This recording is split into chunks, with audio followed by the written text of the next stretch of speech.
Hello friend, मैं श्रीकांत। आज हम लोग डिस्कस करेंगे ब्रेकआउट। ये breakouts during continuous casting of steel. जब भी आप कंटिन्यूस कास्टिंग करते हैं, इधर वो स्लैब कास्टर हो, बिलेट कास्टर हो, जो भी है, ब्रेकआउट आपको यूजुअली देखने को मिलता है। तो ये ब्रेकआउट क्यों होता है और क्या हम प्रिकॉशन लेंगे कि ये ब्रेकआउट को मिनिमाइज कर सकते हैं या फिर अवॉइड कर सकते हैं। तो चलिए, आज ये हो सकता है वीडियो थोड़ा लंबा हो, बट आज इतना तो है कि अगर आप ये कंप्लीट वीडियोस देखेंगे तो आपको ब्रेकआउट से रिलेटेड जो भी क्यूरीज होगा, एटलीस्ट आपका जो आपने, हो सकता है कि आपने मशीन में कहीं आपने फेस करा हो या फिर आपने कहीं पढ़ा हो या सुना हो, इस लगभग ऑलमोस्ट सभी डाउट्स क्लियर हो जाएंगे। तो चलिए, मैं बहुत ज़्यादा तो आपको ये डिस्क्राइब तो अब इंडिविजुअल वन बाय वन अगर मैं करने लगूँ तो ये 2-3 घंटे की वीडियो बनेगी, लेकिन मैं को ट्राई करूँगा कि आधे घंटे में, विद इन 30 मिनट्स, मैं एटलीस्ट कुछ ऐसे जो पॉपुलर ब्रेकआउट्स हैं, इधर वो बिलेट और स्लैब कास्टर में, वो ब्रेकआउट से रिलेटेड जो आपका डाउट्स है या वो क्लियर कर सकूँ। तो चलिए, आज देखते हैं कि ब्रेकआउट्स क्या है, कैसे होता है, और ये ब्रेकआउट को अवॉइड करने के लिए हमें क्या प्रिकॉशन लेना चाहिए। मैं बिलेट कास्टर को मोस्टली मैं एग्जांपल के फॉर्म में बिलेट कास्टर ही लूँगा। आपने फ़ोटो में भी देख रखा है, ये जो आपको कास्टर दिख रहा है, ये आपको बिलेट कास्टर दिख रहा है। तो ये जो बिलेट है, ये मशीन का मैंने एक यूं ही फ़ोटो ले रखा है। और बाकी में ये पिक्चर में जो आपको दिख रहा है ब्रेकआउट्स का, ये क्या है, ये क्या है, क्यों होता है, एयर इंट्रैप्टमेंट जो होता है वो क्यों होता है, कैसे होता है, इसको कैसे हम अवॉइड करना है, वन बाय वन हम लोग देखेंगे।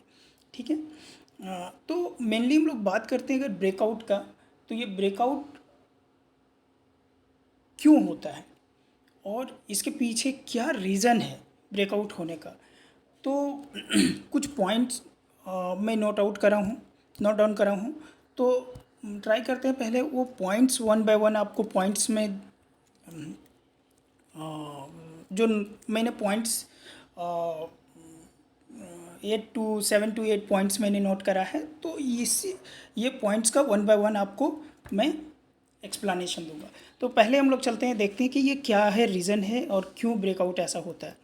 तो फर्स्ट पॉइंट में जैसा कि आप देख रहे हैं क्या है, lack of lubrication during solidification process.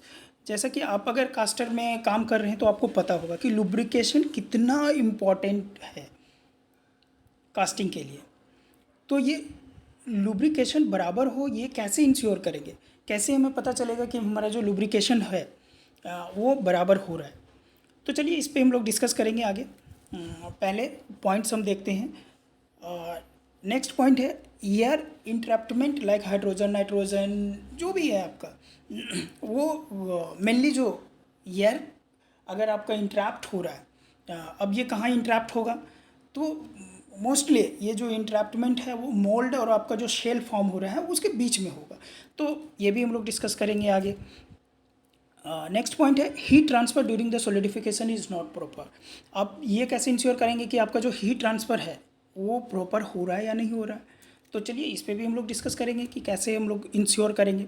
हाँ, मैं बहुत ज़्यादा आपको रिटर्न में नहीं दिखाऊंगा, लेकिन मैं वो सारी पॉइंट्स को, ये जो पॉइंट्स आपने देख रहा है स्क्रीन पे, ये सारा पॉइंट्स को वन बाय वन मैं एक्सप्लेन करूँगा। हाँ, अगर आप चाहें तो एक पेन और पेपर लेके बैठ सकते हैं, कुछ पॉइंट्स को आप चाहें तो नोट आउट कर सकते हैं, नोट डाउन कर लीजिए। और अगर कोई भी आपसे इस पॉइंट से रिलेटेड अगर कोई डाउट्स बनता है तो आप कमेंट सेक्शन में मेरे को जो भी है, जो भी डाउट्स है, आप उसको कमेंट में दीजिए। मैं उसका ट्राई करूँगा, उसको जितना जल्दी होता है आपको आंसर देने का।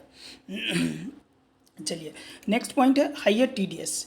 अब ये टीडीएस जो है, टोटल डिज़ोल्व सोल्यूट जो होता है, ये क्या है और कितना तक मेंटेन करना चाहिए प्राइमरी वाटर का और सेकेंडरी वाटर ऑल्सो।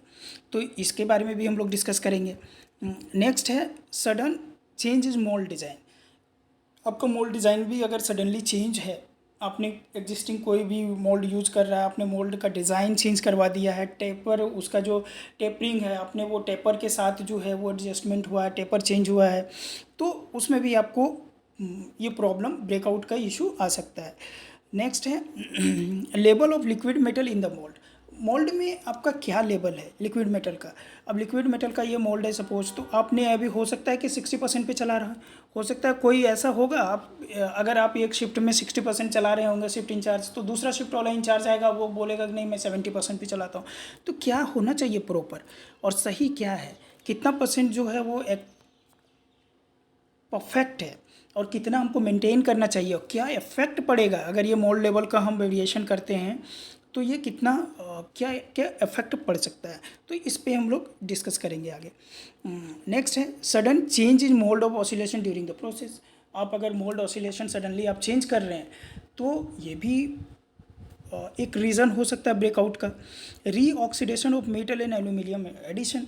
अगर आप रीऑक्सीडेशन अगर मेटल का हो रहा है, आपने सुना होगा कि नहीं जब मैं एल्यूमिनियम एडिशन करता हूँ तो मेरा क्वालिटी इंप्रूव हो जाता है। क्यों इंप्रूव हो जाता है? और ये एल्यूमिनियम एडिशन अगर आप बराबर नहीं करते हैं, प्रॉपर नहीं करते हैं, तो ये आपका ब्रेकआउट का एक रीज़न बन सकता है। वो क्यों बनता है, कैसे होगा, वो हम लोग आगे डिस्कस करेंगे नेक्स्ट वीडियो में। तो ये हम लोग फिलहाल अभी ये पॉइंट हो गया। कुछ और पॉइंट है जैसे breakout during the strand withdrawal.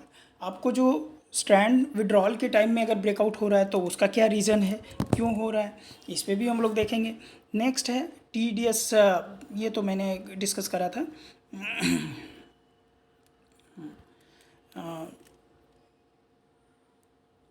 Improper heating of tundish, low carbon, ये आपने देख लिया। लो कार्बन इक्विवेलेंट, ये कार्बन इक्विवेलेंट क्या है, कई लोगों को इसमें बहुत कन्फ्यूजन होती है कार्बन इक्विवेलेंट को लेकर, तो आज मैं वो भी डिस्कस करता हूँ कि कार्बन इक्विवेलेंट एक्चुअली होता क्या है और वो क्या रोल प्ले करता है हमारा कास्टिंग में, वो भी हम लोग देखेंगे। और क्वालिटी में ऑल्सो हाइयर फॉस्फोरस कंटेंट अगर स्टील में होता है तो ये स्टील को क्या क्या प्रॉब्लम हो सकता है, हमारा जो फाइनल प्रोडक्ट आएगा या फिर हमारा जो प्रोसेस है कंटिन्यूस कास्टिंग में जो क्या इशूज हो सकता है, ये हम लोग आगे डिस्कस करेंगे। और एक और है इम्प्रॉपर हीटिंग ऑफ टंडिस का जो हीटिंग है वो भी एक मेजर रोल प्ले करता है। अब छोटे प्लांटों में देखे होंगे कि आपने टंडिस को हीटिंग नहीं करते हैं, आप जो सैंड डालते हैं उसमें एक बोर्ड फिक्स करते हैं, आप ले लेते हैं। लेकिन बहुत सारे बड़े जो इंटीग्रेटेड प्लांट हैं और जो continuous sequence 10 heat 20 heat 25 heat 30 heat तक लेते हैं, कुछ तो ऐसे प्लांट है 50 हीट लेते हैं। मैं खुद भी जब मैं इंचार्ज था तो एक टॉप मोस्ट ऑर्गेनाइजेशन में, तो मैंने खुद 50 हीट तक लिया है सिंगल टंडिश में। तो वो क्या है और ये टंडिश हीटिंग का क्या प्रोसेस होना चाहिए और कैसे हम लोग इसको हीटिंग को प्रॉपर मेंटेन करेंगे, ये भी देखेंगे आगे, हम लोग वन बाय वन डिस्कस करेंगे। तो चलिए पहले हम लोग ये डिस्कस करते हैं कि इसका जो मैंने पॉइंट डिस्कस करा है, जैसे फर्स्ट पॉइंट अभी डिस्कस किया, ये क्या है, lack of lubrication during solidification. तो ये लुब्रिकेशन क्या है और ये कैसे इंश्योर करेंगे कि ये लुब्रिकेशन हमारा जो है वो प्रॉपर हो रहा है या नहीं हो रहा है। तो इसके लिए हम लोग कैसे इंश्योर करेंगे, तो जो पाउडर कंजम्पशन है उस पर हम लोग को पता होना चाहिए कि हमारा जो पाउडर कंजम्पशन है वो क्या है। और पाउडर कंजम्पशन डिपेंड्स करता है, किस पे करता है, आपका casting speed and carbon content of steel. तो ये कास्टिंग स्पीड और carbon content of casting speed जो है और कार्बन परसेंटेज, तो कार्बन परसेंटेज पे ये डिपेंड करता है ऑफ स्टील का। और थर्ड जो है वो है आपका ये फर्स्ट पॉइंट हो गया, ये सेकंड पॉइंट हो गया। थर्ड पॉइंट जो है वो क्या है, वो है आपका टेम्परेचर। अब वो टेम्परेचर क्या है इस पे भी डिपेंड करेगा। और फोर्थ पॉइंट जो है वो है आपका सुपर हीट। सुपर हीट क्या है इस पे डिपेंड करेगा। सुपर हीट, अब हो सकता है किसी को सुपर हीट नहीं पता होगा, तो सुपर हीट बेसिकली क्या होता है कि जो आपका लिक्विडस टेम्परेचर है, सपोज आपने कोई भी स्टील ग्रेड लिया है, उसका लिक्विडस टेम्परेचर आपका 1520 डिग्री है, तो 1520 डिग्री है तो आपका ये लिक्विडस है। अब ये लिक्विडस से आप लिक्विडस पे तो कास्टिंग नहीं कर सकते हैं, तो अब इससे कुछ आप एक्स्ट्रा लेते हैं, कास्टिंग के लिए। वो एक्स्ट्रा टेम्परेचर अब क्या लेते हैं, तो सपोज किसी ने 20 डिग्री 30 डिग्री जो भी है, कोई 30 डिग्री पे कास्ट करता है, कोई 20 डिग्री पे कास्ट करता है। तो जो ये एक्स्ट्रा टेम्परेचर आप मेंटेन करते हैं, इसको हम लोग बोलते हैं सुपर हीट। तो ये हो गया हमारा सुपर हीट। सुपर हीट से रिलेटेड ये हो गया। अब ये मोल्ड ऑसिलेशन, इसके बाद लुब्रिकेशन के साथ और भी क्या है, mould oscillation in its frequency also affect the lubricating properties of flux powder. तो जो मोल्ड ऑसिलेशन है एंड फ्रीक्वेंसी है, ये भी आपका अफेक्ट करता है लुब्रिकेटिंग प्रॉपर्टीज़ को और फ्लक्स पाउडर का। तो ये भी हम लोग इंश्योर करना है। अब ये सभी मशीन के लिए अलग अलग होता है, इस पर डिज़ाइन आपका, किसी में मोल्ड ऑसिलेशन को कितना रखना है, किसी में मोल्ड फ्रिक्वेंसी को कितना रखना है, वो आपका जो भी टेक्नोलॉजी सप्लायर रहेगा वो आपको एक ग्रेड वाइज आपको दिया रहता है, चार्ट दिया रहता है, आप वो मेंटेन कर सकते हैं। हाँ, अब ये आप चेंज कैसे कर सकते हैं, कैसे डिसाइड करते हैं कि हमारा जो फ्रिक्वेंसी है वो कितना रहना है, या फिर हमारा स्ट्रोक लेंथ है वो क्या रहना है, तो ये हम कैसे डिसाइड करेंगे। ठीक है, ये एक अलग से मैं वीडियो बनाऊंगा जिसमें ये हम आपको बताऊंगा कि हम लोग कैसे डिसाइड करते हैं, कैसे कैलकुलेट करते हैं कि हमारा फ्रिक्वेंसी क्या होना चाहिए, हमारा स्ट्रोक लेंथ क्या होना चाहिए प्रॉपर यूनिफॉर्म कास्टिंग के लिए, और प्रॉपर मीन्स स्मूथ कास्टिंग के लिए हमारा क्या होना चाहिए। तो ये हम लोग मेंटेन करेंगे। अब एक और पॉइंट है इसमें कि चलिए अब इसमें देखते हैं कि अगर सपोज लो पाउडर कंजम्पशन जो होता है, वो अगर आपका पाउडर कंजम्पशन लो है तो वो मिनिमम स्लैग थिकनेस देगा। अगर मान लीजिए, अब मैं जो पॉइंट बोल रहा हूँ वो समझिए, अगर आपने लो कास्टिंग पाउडर यूज कर रहा है, अब ये लो कास्टिंग पाउडर यूज करेंगे तो क्या होगा, आपका मिनिमम स्लैग जो फॉर्म होगा आपका मोल्ड में वो मिनिमम थिकनेस का होगा।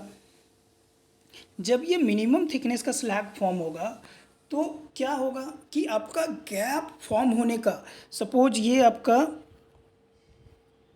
आपका मोल्ड है, ये आपका ऐसे करके मान लीजिए आपका ये बिलेट है, तो अगर ये जो स्लैग यहाँ के बीच में अगर मिनिमम स्लैग फॉर्म होगा तो यहाँ पे एक एयर इंटरप्ट होने का चांसेस रहेगा।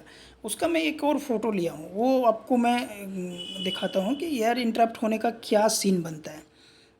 अब देखिए, अगर ये मिनिमम थिकनेस का होगा तो यहाँ पे एक गैप दिख रहा है, ये जो गैप दिख रहा है, ये जो गैप दिख रहा है यहाँ पे एयर इंटरप्ट होने का चांसेस आपका ज़्यादा रहता है। तो ये इंश्योर करने के लिए कि हमारे पास जो है वो हमारा बराबर हो और एयर इंटरप्ट ना हो, इसके लिए प्रॉपर पाउडर फीडिंग भी ज़रूरी है।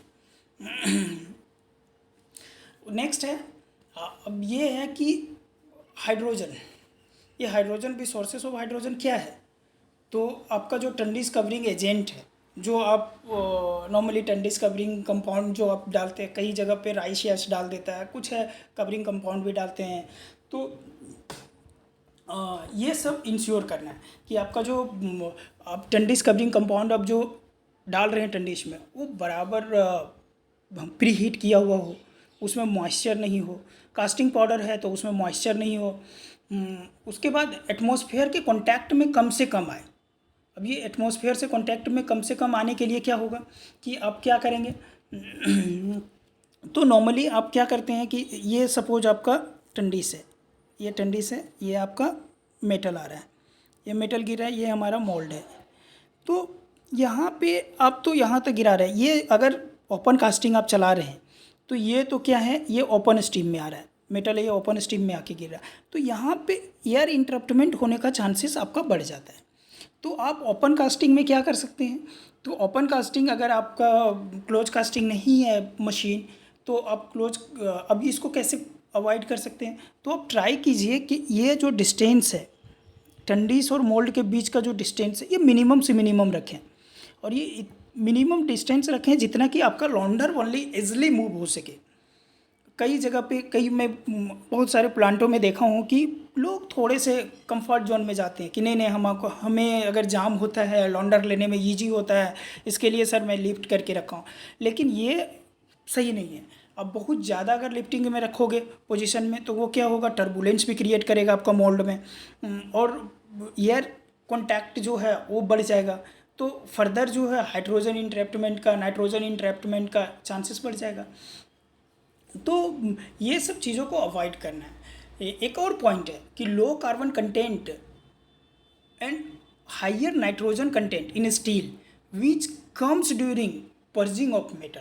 अब मेटल पर्जिंग के टाइम पे भी आता है, और increases hydrogen pickup possibilities from free और combined moisture in the casting powder. तो वहाँ भी हाइड्रोजन पिकअप का चांसेस आपका बढ़ जाता है। तो ये सारा पॉइंट को आप देख सकते हैं। अब ये हाइड्रोजन भी कंट्रोल कर सकते हैं स्टील में, ऐसा नहीं है कि अब नहीं कर सकते हैं, लेकिन वो कैसे करेंगे?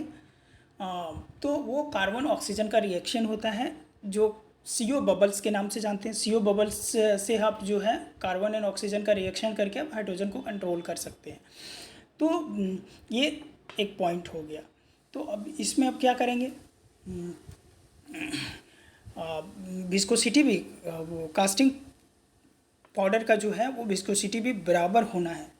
अगर लो विस्कोसिटी होना है फॉर प्रॉपर लुब्रिकेशन, अदरवाइज वो थिक होगा। Low viscosity means low viscosity होने से क्या होगा कि आपका जो फ्लक्स है, मतलब मीन्स जो प्रॉपर पाउडर है वो प्रॉपर आपका लुब्रिकेशन करेगा, और लुब्रिकेशन जब प्रॉपर होगा तो आपका स्टिकिंग का टेंडेंसी या एयर इंट्रैप्टमेंट जो होने का इशू है वो चांसेस है वो सब कम हो जाएगा। इन केस आपका suppose viscosity of flux increase होता है, देन क्या होगा? लिक्विड जो होता है लिक्विड फ्रिक्शन विल इंक्रीज। अगर आपका विस्कोसिटी बढ़ता है, ज़्यादा होता है, तो जो लिक्विड का जो ये आपका लिक्विड फ्रिक्शन जो होगा वो इंक्रीज कर जाएगा, और वो क्या करेगा? वो आपका स्टिकिंग का चांसेस बढ़ा देगा। ये मोल्ड में जो है वो स्टिकिंग होने का चांसेस बढ़ा देगा। अगर ये स्टिकिंग होगा मीन्स क्या होगा? आपका ब्रेकआउट होने का चांसेस बढ़ जाएगा। सपोज आपका यहाँ पे स्टिक हुआ, यहाँ सेल जो है विकर सेल फॉर्म हो गया। फर्दर ये जैसे नीचे आता है ड्यू टू फेरोस्टेटिक प्रेशर, इसको ये सेल को ब्रेक करेगा, और सेल को ब्रेक करेगा तो ये यहाँ पे फर्दर ब्रेकआउट होने का चांसेस बढ़ जाएगा। तो इसके लिए हम लोग क्या करना है? तो इसके लिए यही करना है कि आपका विस्कोसिटी बराबर मेंटेन करना है। पाउडर का ह्यूमिडिटी जो है वो कास्टिंग पाउडर में वो हाइड्रोजन पिकअप को बढ़ाता है। तो प्री हीटिंग कीजिए आप कास्टिंग पाउडर का, प्रॉपर कीजिए, और इसको ड्राई प्लेस में रखिए। ऐसा नहीं कि आपने प्री हीटिंग करा पाउडर को ले जाके कहीं भी रख दिया साइड में, उसमें फिर से मॉइस्चर आ गया, फिर मॉइस्चर कंटेंट आया, तो ये सब चीज़ें नहीं होना है। तो ये सब पॉइंट हो गया, ये सब पॉइंट आपको कंसीडर करना है। अब इसमें से ये मॉइस्चर वगैरह कैसे रिमूव करेंगे? तो वो तो आपको हीटिंग करना ही पड़ेगा। जब तक आप हीटिंग नहीं करेंगे तब तक ये मॉइस्चर रिमूव नहीं होगा और बराबर आपका लुब्रिकेशन नहीं होगा। और जो स्लैग फॉर्मेशन है वो भी आपको जो है वो हाई होना है, थिकनेस भी बराबर होना है। अगर ये स्लैग फॉर्मेशन का थिकनेस बराबर नहीं होगा तो आपका क्या होगा? लुब्रिकेशन बराबर नहीं होगा, और ये लुब्रिकेशन बराबर नहीं होगा तो आपका ब्रेकआउट होने का चांसेस रहेगा, स्टिकिंग होने का चांसेस रहेगा। सो अब ये कास्टिंग पाउडर कंजम्पशन हम कैसे डिसाइड करेंगे कितना हो रहा है? तो ये वेरी करता है, आपका कास्टिंग स्पीड पे भी वेरी करता है, कास्टिंग स्पीड क्या है उस पर वेरी करेगा, और स्टील का ग्रेड पे भी वेरी करता है। तो ये आपको ग्रेड और नॉर्मली स्पीड पे एक्यूरेसी आएगा। तो ये सब कास्टिंग पाउडर से रिलेटेड जो भी है वो आपको प्रॉपरली देखना पड़ेगा। अब ये इम्प्रॉपर अगर हीट ट्रांसफ़र होता है तो वो आपको प्रॉब्लम हो सकता है। तो एयर इंट्रैप्टमेंट जो मैंने लास्ट में दिखाया था कि एयर इंट्रैप्टमेंट अगर होता है तो वो क्या होगा? तो जो हीट ट्रांसफ़र है आपका, सपोज यहाँ पे एयर आपका इंटरप्ट हो गया सेल के बीच में, तो जो हीट ये एयर क्या है? Air is a bad conductor of heat. अगर एयर कहीं पे आ जाता है तो वो हीट को ईजिली ट्रांसफ़र होने नहीं देगा, और वो हीट अगर ट्रांसफ़र होने नहीं देगा तो फर्दर क्या होगा? आपका जो ये सेल फॉर्मेशन है ये आपका थिनर होगा, और जब ये थिक सेल फॉर्म नहीं होगा तो आपका ब्रेक होने का चांसेस बढ़ जाएगा। तो ये सब भी ध्यान देना है। वाटर का TDS पे भी जाना है। हाई TDS वाटर हमको जो यहाँ आप देख रहे हैं, तो ये high TDS content of water economic cooling for the mould. तो हायर TDS, ये सब जो TDS है, तो ये इम्प्रूरिटीज़ एक तरह का इम्प्रूरिटीज़ है।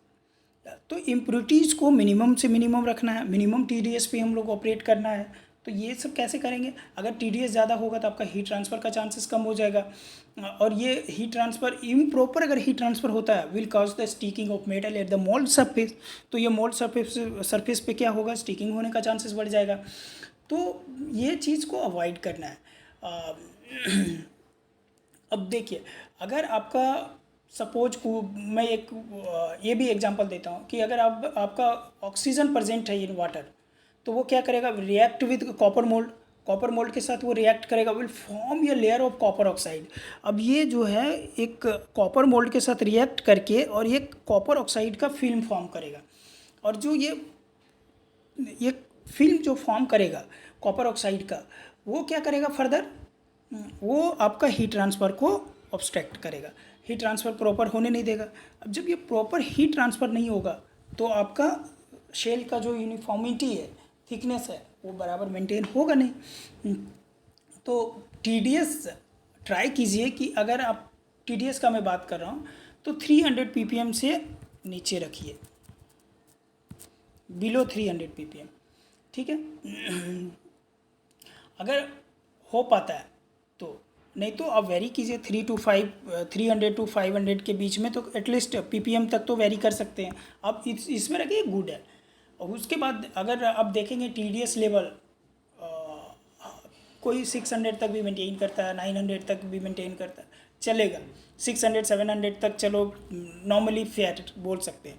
लेकिन अगर आपका 900 800 900 से भी अबव है, 800 से भी अबव अगर हो रहा है TDS आपका, तो आपका ये पुअर है। आप चेक करवाइए और ये TDS को रिड्यूस कीजिए। अब इसके लिए क्या करेंगे? तो सॉफ्टनिंग करना पड़ेगा वाटर का time to time to minimize the TDS and pH level of water. तो ये वाटर का सॉफ्टनिंग करना बहुत ज़रूरी है। इसका रेगुलर आप चेक कीजिए, चेक करने के बाद आप ये चेंज ओवर कर सकते हैं। नेक्स्ट पॉइंट है हमारा सडन चेंज इन मोल्ड, हाँ, मोल्ड डिज़ाइन। तो आप sudden change in mould design भी जो है वो फ्रिक्वेंटली आप नहीं कर सकते हैं। अगर आप बहुत जल्दी करते हैं तो वो भी आपका जो प्रॉपर अगर डिज़ाइन नहीं होता है तो क्या होगा कि आपका वही टेपरिंग का इशू रहेगा। अगर टेपरिंग बराबर नहीं रहता है तो suppose if taper provide does not match the requirements which would cause air gap to form between solidified shell and mould. तो वो क्या होगा कि आपका अगर एयर गैप टेपरिंग बराबर नहीं होगा तो वो एयर इंटरप्ट होने का चांसेस बढ़ जाएगा, जो फर्दर क्या करेगा, आपका जो शेल फॉर्मेशन है, शेल वो बराबर नहीं होगा। तो आपका एक एयर को किसी भी तरीके से अवॉइड करना है, आपको एयर इंट्रैप्टमेंट बिल्कुल भी नहीं होने देना है। इसीलिए अगर हाई लाइफ मोल्ड है तो उसको आप चेंज करवाइए और चेक करवाइए। अदरवाइज़ क्या होता है कि हाई लाइफ मोल्ड में इरोजन ज़्यादा होता है, इरोजन ज़्यादा होगा तो क्या होगा, आपका बराबर का एयर गैप फॉर्म होगा। एयर गैप जैसे ही वो गैप मिलेगा, एयर इंट्रैप्ट होगा आपका, फर्दर जो कूलिंग है वो आपका हीट ट्रांसफ़र स्लो होगा। स्लो होने से आपका थिकनेस जो है वो बराबर नहीं आएगा। तो ये सब पॉइंट है। उसके बाद क्या कर सकते हैं हम? दूसरा जो नेक्स्ट पॉइंट है वो है हाँ, लेवल ऑफ लिक्विड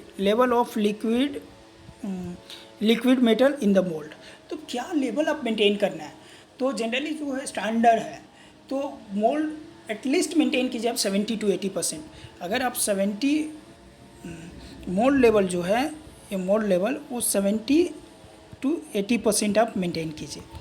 अगर आप ये मोल्ड हाइट अगर आप 70 to 80% आप मेंटेन करते हैं then it will good and fine.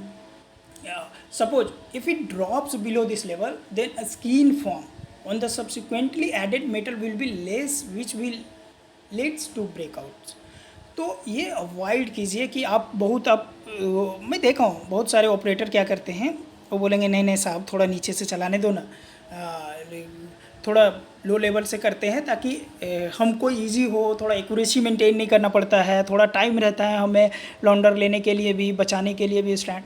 लेकिन ये सही नहीं है। आप थोड़ा लेवल को मेंटेन कीजिए, 70 to 80% तक रखिए। और ये ब्रेकआउट को अवॉइड कर सकते हैं, शेल थिकनेस भी आपका बराबर बनेगा। तो ये सब थोड़ा आपको कंसीडर करना है, ये सब ध्यान में रखना है। और आप अगर मोल्ड ऑसिलेशन, नेक्स्ट क्या है, नेक्स्ट है sudden change in mould oscillation during process. तो ये भी ध्यान में रखना है, proper lubrication with want non sinusoidal oscillation in which either positive strip time is higher और negative strip time is higher। तो आपको जो प्रॉपर अगर लुब्रिकेशन मशीन में होना है तो आपको वो है नेगेटिव स्ट्रीम टाइम को थोड़ा हाइयर साइड में मेंटेन करके रखना है। अब वो कैसे करेंगे, तो वो आपको नेगेटिव स्ट्रीप का वैल्यू आप कैलकुलेट करेंगे। नेगेटिव स्ट्रीप का फॉर्मूला क्या होता है वो मैं आपको बताता हूँ। वो फॉर्मूला से आप जो है वो कैलकुलेट कर सकते हैं कि आप कैसे कैलकुलेट करेंगे आपका नेगेटिव स्ट्रीप का क्या टाइम आ रहा है। तो नेगेटिव स्ट्रीप का क्या होता है फॉर्मूला, तो suppose this is negative strip and negative strip time is equal to Vc minus Vm divided by Vc into 100. So this is the Vc minus Vm by Vc into 100. Vc क्या है, this is casting speed, and Vm is the machine speed. And what is machine speed? तो machine speed को जो है generally हम लोग लेते हैं, machine speed is equal to 2 into h into n. n is the frequency, this is frequency, h is the stroke length. So you can calculate by this formula. ये क्या होता है, ये आपका नेगेटिव स्ट्रीप होता है। तो ये हमेशा दिमाग में रखना है कि नेगेटिव स्ट्रीप आपका क्या चल रहा है, कितना है। नेक्स्ट पॉइंट अगर हम लोग देखेंगे तो क्या था, reoxidation of metal and aluminium addition. अब ये क्या है, तो reoxidation can happens due to open stream only. In open casting में क्या होता है, रीऑक्सीडेशन होने का चांसेस हमारा बढ़ जाता है।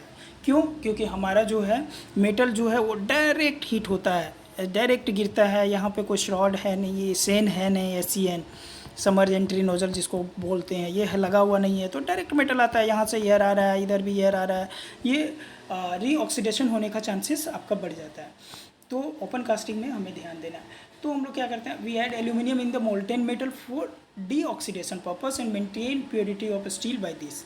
अब हम लोग इसमें क्या करते हैं कि हम लोग एल्यूमिनियम को ऐड करते हैं।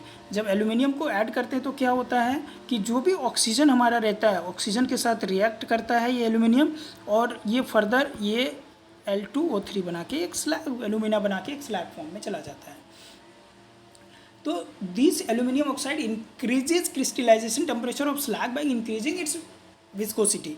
ये भी एक है कि अगर आप एल्यूमिनियम ऑक्साइड जो है ये इंक्रीज करता है क्रिस्टलाइजेशन टेम्परेचर स्लैग का, और इसका विस्कोसिटी बढ़ा देता है। और आप लोगों ने क्या पढ़ा है कि ये जो है विस्कोसिटी पाउडर का बहुत ज़्यादा नहीं होना है। अगर बहुत ज़्यादा विस्कोसिटी होता है तो क्या होगा, तो आपका जो है ये स्लैग स्पॉट फॉर्म होने का चांसेस बढ़ जाएगा। और विस्कोसिटी हमारा जो है वो पाउडर का या स्लैग का जो है वो बराबर एक्यूरेसी मेंटेन करना है। तो ये भी ध्यान में रखना है कि आप एल्यूमिनियम, बहुत कई जगह पे ऐसे होते हैं कि एल्यूमिनियम क्या करते हैं, मोल्ड में फीड करते हैं। ये मोल्ड है, यहाँ पे फीड कर रहे हैं, तो कई जगह पे शॉर्ट डालते हैं, कई जगह पे वायर डालते हैं। तो अगर इनकेस अगर आप वायर फीड कर रहे हैं, शॉर्ट जो आप शॉर्ट डालते हैं वो तो बराबर है नहीं, वो तो करना ही नहीं चाहिए मोल्ड में। अगर आप वायर फीड कर रहे हैं देन इट इज़ ओके। वो भी वायर कई जगह पे ऐसे करते हैं कि वायर को तो फीड करते हैं, बोलते हैं कि सर मैं तो वायर फीड कर रहा हूँ एल्यूमिनियम का, फिर भी मेरे को रिजल्ट नहीं आ रहा है। वो क्या करते हैं, वायर इधर से धीरे से इधर डिप करे जा रहे हैं। तो ऐसा नहीं होता है। आपका इसी जगह पे एक जोन में जो है वो बहुत ज़्यादा एल्यूमिना एक्यूमुलेट हो जाता है, और ये एल्यूमिना फॉर्म कर देता है Al2O3 जो आपका यूजलेस है एक जगह पे, और ये स्पॉट बना देता है, स्लैग स्पॉट बनाता है जो आपका कहीं भी सरफेस पे स्टिक करता है, और सरफेस क्वालिटी आपको बराबर नहीं आता है। तो जब भी आप यूज करते हैं वायर, तो सपोज ये स्टीम आ रहा है, आपका मेटल का स्टीम आ रहा है, तो वायर इस तरह से यूज़ कीजिए कि ये स्टीम में कटे। और ट्राई कीजिए कि ये जो लेवल है आपका मोल्ड लेवल और ये वायर जहाँ पे आपका टच हो रहा है स्ट्रीम को, ये 20 से 25 डिग्री 25 mm तक हो, इतना तक मेंटेन कीजिए। तो ये सब अगर आप एक्यूरेसी छोटी छोटी पॉइंट्स को आप कंसीडर करेंगे तो ऑटोमेटिकली आपका रिज़ल्ट जो है आपको देखने को मिलेगा, काफ़ी बेटर रहेगा। तो ये सब भी ध्यान देना है। उसके बाद आपका जो है नेक्स्ट पॉइंट था हमारा, वो नेक्स्ट पॉइंट क्या था, तो वो नेक्स्ट पॉइंट था ब्रेकआउट ड्यूरिंग स्ट्रैंड विड्रॉल। तो ये स्ट्रैंड विड्रॉल के टाइम में जो ब्रेकआउट होता है वो क्या होता है, तो सपोज अगर shell has not had the time to solidify, अगर आपके पास शेल के पास टाइम ही नहीं है, बहुत ज़्यादा स्पीड चला रहे हैं, आपका सोलिडिफिकेशन बराबर नहीं हो रहा है, तो वो क्या होगा, वो जो रिक्वायर्ड थिकनेस फॉर्म होना था वो फॉर्म होगा नहीं।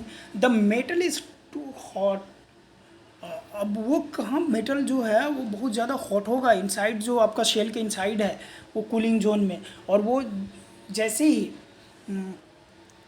स्ट्रेटनिंग रोल के नीचे आता है तो वो क्या होगा, during this time chances of shell breakout, वो शेल ब्रेकआउट होने का चांसेस आपका बढ़ जाएगा, क्योंकि उसमें स्ट्रेस रहेगा। आपका जो स्ट्रेटनर है वो स्ट्रेटनर में जो प्रेशर आपको स्ट्रेस डेवलप होगा, वो स्ट्रेट करने के लिए जो आपने उसमें फोर्स अप्लाई करेंगे, उसमें आपका चांसेस है कि वो जो शेल जो है वो ब्रेकआउट होने का चांसेस है।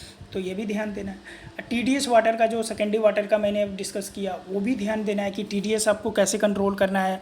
तो वो TDS को कंट्रोल करना है, बराबर मेंटेन करना है।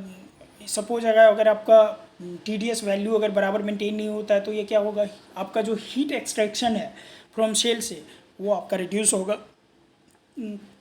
तो ड्यू टू दिस वेरिएशन क्या होगा, टेम्परेचर ग्रेडियंट आ जाएगा, डिफरेंस आएगा, और ये जो टेम्परेचर ग्रेडियंट्स आएगा वो क्या करेगा, तो ये थर्मल स्ट्रेसेस को डेवलप करेगा, और स्ट्रेसेस और स्ट्रेन्स को भी डेवलप करेगा on the surface of the steel. तो ये भी ध्यान देना है। और दीज स्ट्रेसेस क्या करेगा, एंड स्ट्रेन जनरेट क्रैक्स, और यहाँ पे ये क्रैक्स जनरेट होने का चांसेस रहेगा कि आपका सरफेस में क्रैक जनरेट हो, और तो ये सब अवॉइड करना है। TDS आपको मेंटेन करना है, इधर वो प्राइमरी हो या सेकेंडरी वाटर हो, तो ये भी ध्यान देना है। और सपोज आपका TDS अगर बराबर मेंटेन नहीं करेंगे तो आपका जो स्केल फॉर्मेशन होता है वो भी बहुत ज़्यादा होगा, तो आपका एक तरह का लॉस है, आपका जो क्वालिटी को भी अफेक्ट करेगा। तो ये सब हमेशा थोड़ा फोकस करना होगा। अब टंडिश का, कई जगह पे टंडिश हीटिंग होती है, तो इम्प्रॉपर जो टंडिश हीटिंग होती है ये भी काफ़ी डेंजर है। तो अगर आप नॉर्मली जो छोटे छोटे प्लांटों में जो प्लेटें यूज़ करते हैं तो ठीक है, आप चाहें तो वो प्लेट को भी थोड़ा रीहीट कर लीजिए। अगर नहीं पॉसिबल है तो आप, कई जगहों पे मैं देखा हूँ छोटे प्लांटों में कि जो लैडल पे कवर डाला जाता है, वो कवर को लाके टंडिश रेडी होने के बाद वो टंडिश पे रख देता है। अब वो लैडल का जो कवर है वो काफ़ी हीटेड होता है, 400 500 डिग्री 600 डिग्री सेंटीग्रेड टेम्परेचर होता है, 800 डिग्री होता है। वो टेम्परेचर पे लाके अगर हम टंडिश पे रख देंगे तो वो भी एक बहुत अच्छा आइडिया है और बहुत सही है, टेक्निक है कि आप एक्स्ट्रा हीट कहीं से नहीं दे रहे हैं, जो आपका वेस्ट हीट है उसी को आप यूटिलाइज़ करके और आप टंडिश को भी हीट कर रहे हैं। एटलीस्ट आपका मॉइस्चर जो है इवोपरेट हो जाएगा। फर्दर जो बॉइलिंग होने का चांसेस है वो आप रिड्यूस कर सकते हैं। उसके बाद जो हाइड्रोजन पिकअप वगैरह बढ़ेगा, अगर मॉइस्चर रहेगा तो हाइड्रोजन पिकअप बढ़ेगा, वो सब आप अवॉइड कर सकते हैं। इंक्लूजन फ्लोटेशन जो होगा वो सब, तो ये सब काफ़ी सही चीज़ें हैं, तो इसको आप ध्यान में देख सकते हैं। अदरवाइज़ क्या होगा, जो टंडिश में अगर मॉइस्चर रहेगा तो वो बॉइलिंग होने का चांसेस रहेगा। कई बार मैं देखा हूँ टंडिश को बराबर हीट नहीं होने की वजह से इतना हैवी बॉइलिंग होता है कि आपका श्रॉड वगैरह पूरा जाम कर देता है, मेटल मशीन इवेंट तक जाम हो जाता है। तो ये सब चीज़ें हमेशा ध्यान में रखिए कि आपको हीटिंग भी बहुत ज़रूरी है टंडिश का। अगर जहाँ तक हो सकता है आप हीटिंग कीजिए, वो आपका स्मूथ के लिए, नहीं सिर्फ मशीन के लिए बल्कि ह्यूमन सेफ्टी के लिए भी ये बहुत ज़रूरी है। तो टंडिश को हमेशा ये पे ध्यान दे सकते हैं। दूसरा एक और नेक्स्ट पॉइंट है वो हमारा कार्बन इक्विवेलेंट। तो ये कार्बन इक्विवेलेंट क्या है और ये मोल्टेन स्टील का कार्बन इक्विवेलेंट हम लोग कैसे कैलकुलेट करते हैं, तो और क्या होता है, तो वैसे फॉर्मूला अगर आप कार्बन इक्विवेलेंट का जानना चाहते हैं तो ये क्या होता है, कार्बन इक्विवेलेंट का फॉर्मूला होता है खैर वो तो अभी मुझे नहीं लगता तो ज़रूरी है। Percentage of carbon plus 0.04% of manganese होता है, प्लस 0.1% ऑफ निकल होता है, फिर प्लस 0.07% ऑफ नाइट्रोजन होता है, फिर माइनस होता है 0.14% ऑफ सिलिकॉन, और इसी में माइनस होता है कुछ 0.04% ऑफ क्रोमियम, एंड फिर माइनस 0.1% ऑफ मोनोवेडे ये क्रोमियम होता है। तो ये जो फॉर्मूला है कार्बन इक्विवेलेंट का, ये आप जान सकते हैं। तो ये होता क्या है, लोअर अगर मान लीजिए लोअर होता है तो लोअर कार्बन इक्विवेलेंट जो होता है decreases the reducing atmosphere in the mould which is must needed for the good lubrication. तो लोअर कार्बन इक्विवेलेंट जो होता है वो डिक्रीज करता है the reducing atmosphere in the mould. तो आप ट्राई कीजिए कि आपका जो है लोअर साइड में हो। अगर लोअर साइड में आपका कार्बन इक्विवेलेंट होगा तो क्या होगा, आपका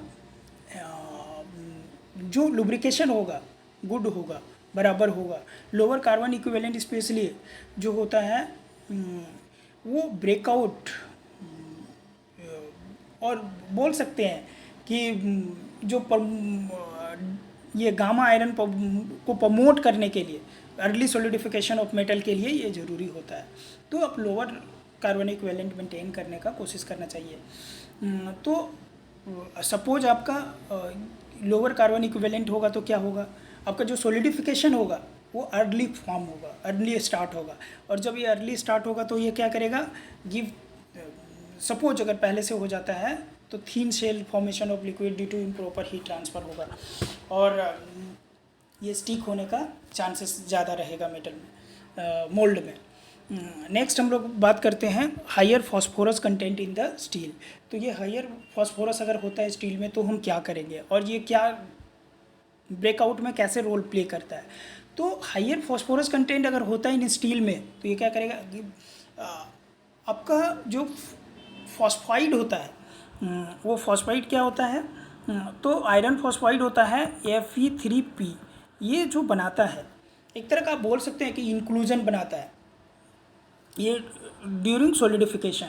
और ये क्या होता है, ये बहुत ब्रिटल होता है। अब आपका ये शेल है तो ये शेल में यहाँ पे स्टिक कर जाएगा, आपका ये स्टिक कर जाएगा। और जब ये इतनी ब्रिटल होता है कि ये बाहर आते आते क्या होगा, आपका शेल से बाहर निकल जाएगा। जब शेल से बाहर निकलेगा तो क्या होगा, यहाँ शेल जो है वो आपका वीकर शेल फॉर्म होगा, और वीकर शेल फॉर्म होने से क्या होगा, फर्दर यहाँ ब्रेकआउट होने का चांसेस आपका बढ़ जाएगा। तो हमेशा ये सब पॉइंट्स है जिसको ध्यान में रखना है। ब्रेकआउट का बहुत सारा है, क्यों होता है, कैसे होता है, मैं कुछ टेक्निकल अभी पैरामीटर डिस्कस किया है। अब हो सकता है एक और मैं वीडियो लाऊंगा जिसमें आपको बताऊंगा कि ये ब्रेकआउट कितने टाइप्स में आता है, किस किस तरह का होता है। जैसे स्लैग ब्रेकआउट होता है, तो वो स्लैग ब्रेकआउट क्या है, कैसे होता है, कहाँ से स्लैग फॉर्म हो जाता है। तो नॉर्मली आप इससे भी कंक्लूड कर सकते हैं कि जो आपका स्लैग फॉर्मेशन है वो यूनिफॉर्मिटी अगर मेंटेन नहीं करते हैं, जैसे बॉर्डर फीडिंग में आपका बराबर नहीं आता, केमिस्ट्री नहीं आता, तो आपका स्लैग फॉर्मेशन ज़्यादा बढ़ेगा तो वो फर्दर कहीं ना कहीं आपका शेल में स्टिक करेगा, और वो ब्रिटल होने के बाद वो जब जोन से बाहर आता है, मोल्ड से बाहर आता है, तो जोन में वो कभी भी बाहर आ सकता है आपका शेल से, फर्दर वो ब्रेकआउट होने का चांसेस रहेगा। कई जगह पे उजिंग ब्रेकआउट होता है। उजिंग ब्रेकआउट क्या है, छोटा सा एक थिनर शेल होता है, जैसे मेटल बाहर आया वो शेल को सपोर्ट नहीं करेगा, बाहर आ जाएगा, मेटल ब्रेकआउट हो जाएगा। फिर बहुत सारे ऐसे ब्रेकआउट होते हैं जिसको अब 1 by 1 LCC होगा, लॉन्गिट्यूडनल कॉर्नर क्रैक। अब ये क्रैक्स कैसे आते हैं तो वो भी फर्दर अभी मैंने डिस्कस करा था, वो क्रैक फॉर्मेशन कैसे आता है। अगर आपका TDS बराबर नहीं हो तो वो भी चांसेस है कि आपका क्रैक जनरेशन होगा। अब ये LCC का क्या रीज़न है, ये सब भी 1 by 1 आपको पॉइंट डिस्कस करेंगे, और नेक्स्ट वीडियो में आपको डिस्कस करेंगे। और बाकी और भी जो डाउट्स होता है उसको कोशिश करेंगे कि इस तरह का और भी वीडियो लाऊं जिससे कि शायद आपको कुछ बेनिफिट मिल सके। चलिए, thank you for watching, thank you.